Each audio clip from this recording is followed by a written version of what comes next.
Thank you so much to my Jacatel family for always taking good care of me and making sure that magaganda yung mga accessories ko. Umani ng samut-saring reaksyon ang video na ito ng aktres na si Claudine Barreto sa social media. Mapapanood sa video na pinasasalamatan ng aktres ang kanyang jewelry and accessory sponsor. Marami nakapansin na malaki na nga ang ipinayat ng aktres, mas lumutang ng muli ang dati nitong ganda. Bukod dito, marami ring nakapansin sa tila paglaylay ng balat ng aktres sa kanyang mga braso. Komento tuloy ng ilan, bakit ganun yung arm niya, napansin ko lang. Lumaylay na malapit sa kilikili. Nagpapayat talaga siya pero hindi firm ang arms niya, halatang may fats pa. Hala yung braso niya na sobrahan na sa pagpapaliit. Payat mo na pero yun braso may taba na kalawlaw, pabelo mo na yan. Ipinagtanggol naman si Claudine ng ilan sa kanyang mga fans, anila, kaya di umunlad ang Pilipinas, lahat dapat perfect, masyadong pinapahalagahan ang physical appearance, very judgmental and pala decision sa buhay ng may buhay, pakialamera.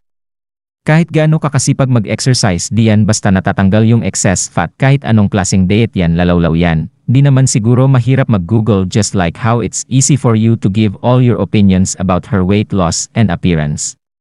Agad naman sinagot at inexplain ni Claudine ang tungkol sa kanyang mga braso. Sabi niya, "Thank you for understanding. Just wanted to remind everyone that I lost 84 pounds. Di po ako nagpa-lipo or ipatanggal yung excess skin, because impossible mag-lose ng 84 pounds na walang excess skin, and also yung only time ako nagpa-lipo was after I gave birth. Pinaghirapan ko po talaga magpapayat.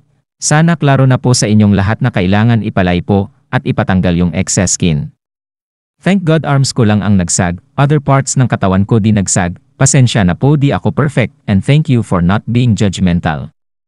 Muling ipinagtanggol si Claudine ng kanyang mga fans.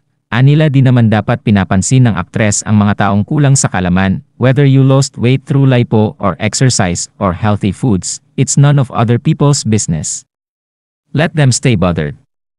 Celebrate you and your progress. You don't have to explain yourself to anyone, cause no matter what you do, people will always have hanash and never be satisfied.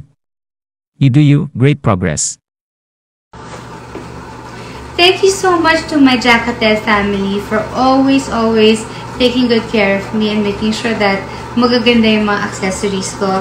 So, talagang tignan nyo naman, hindi lang yan, kundi ang dami ko, halos kompleto ka na ang Jacatel na collections. Thank you so much talaga kay Miss Cathy of Jacatel, and thank you for making me a part of the Jacatel family. Love you guys. Thank you.